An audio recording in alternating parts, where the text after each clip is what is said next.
Alrighty, so we just got done with a little pull day. Essentially what it was kind of a hybrid day between my pull 1 and pull 2 days. So I'll do my rowing movement, my first pull down movement, my second rowing movement, and my second pulling movement. I'll intersperse rear delts in there, and I usually finish the workout with biceps. The reason I do it in that order is because the smaller isolation exercises I like to leave for last, so that those assisting muscles aren't fatigued before I get to the end of my workout.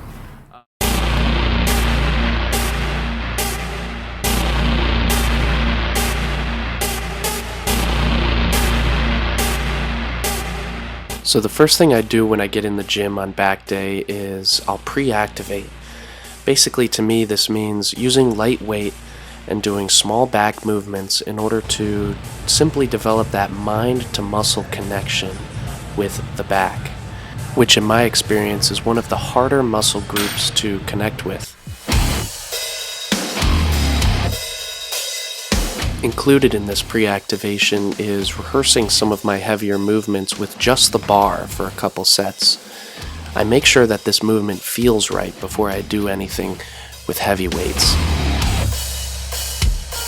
I'm also very good at knowing which weight to start with, because I keep track of all my lifts using an app called Strong.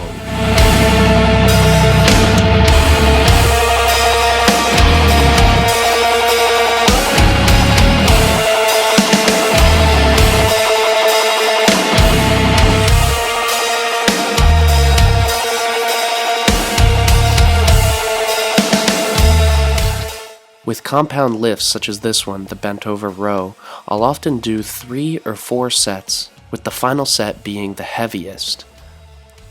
If I'm feeling extra energetic, I'll add a drop set at the end.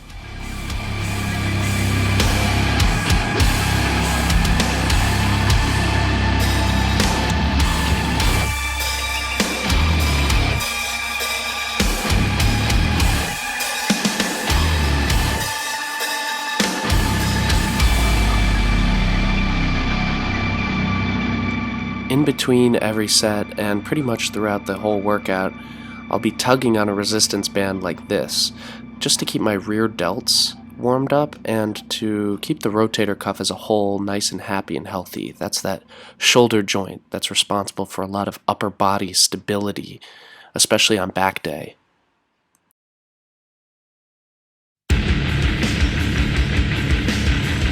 It wouldn't be a pull workout were it not for this move, the pull-up.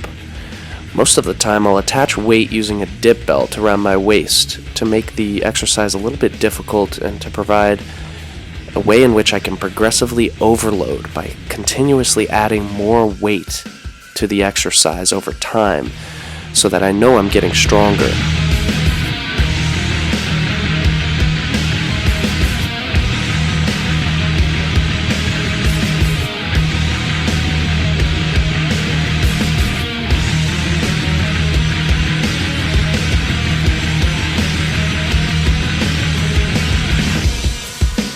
On this one I'm doing about 3 to 4 sets, with the final set being the heaviest. I'll often remove the weight after the last set and do some body weight pull-ups till failure.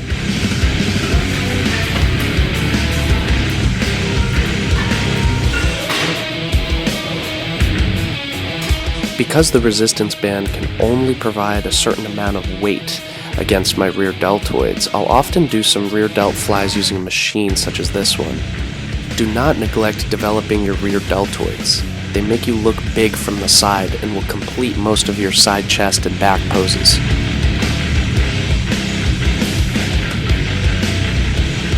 Most of us initiated in the art of bodybuilding know that looking in the mirror comes with a fair amount of self-criticism. Although here I'm assessing my pump, which I'm fairly happy with, I also notice a little bit of flatness in my front delts and chest area. Although it's not a push day, it is a back day, I still wish for these parts to be fuller so my posing can look better.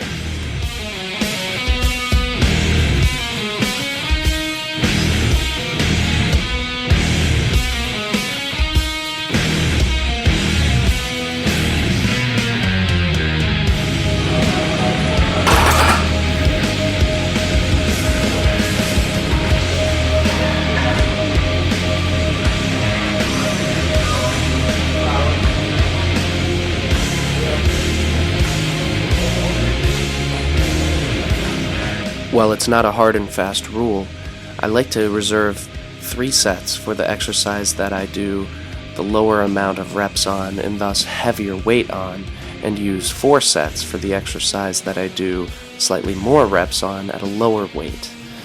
For example, on this rowing movement I'm doing a little bit heavier weights, so I will do only 3 sets. You'll notice my rep range is about in the 6 to 10 range, as opposed to other movements which I'll perform in the 12 to 15 range for more sets. And another rule I generally like to go by is reserving my cable and machine movements for after I have done the free weight counterparts of those movements. So for example, right here I'm doing pull downs on a cable. I will only do these after I have done regular pull-ups. This is because less energy is required to perform cable movements because less stabilization is involved. Therefore, when I have the most energy at the beginning of my workout, I want to do more difficult movements, which is often free weight movements. The cable movement is more of a finishing touch to ensure that I've fully worked a certain muscle group.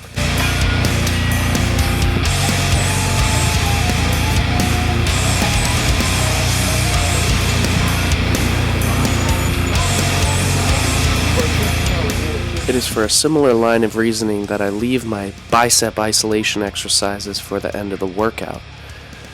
The biceps already receive some indirect stimulus through all of the movements we've done already. Anything where your arms are pulling something towards your body is going to involve some flexion of the forearm. Thus, I want these muscles to be fresh when I'm doing my big back movements, and then I can later on burn them out with some isolation exercise.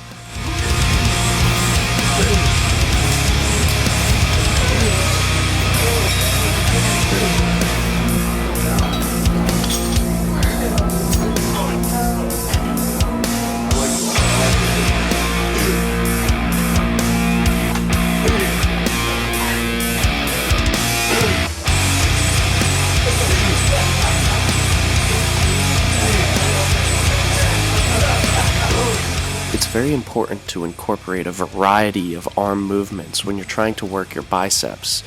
For example, the last movement involved no turning of my wrist, whereas this one does. I keep the weights sort of perpendicular to my sides at the beginning of the movement, and I corkscrew them up, just like you see here. This involves turning the forearm, which involves the brachioradialis, another muscle in the arm. For full, complete arms, you need to do all the things that arms are made to do.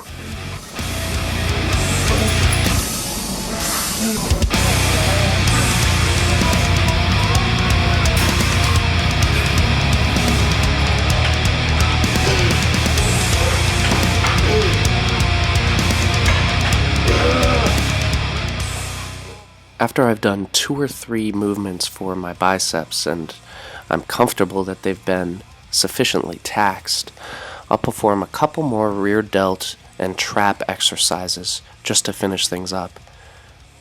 I've never seen anybody do this except for myself, but I like to use cables to shrug sometimes. Here I'm doing some unilateral rear delt moves, just to, again, make sure I've sufficiently worked my rear deltoids.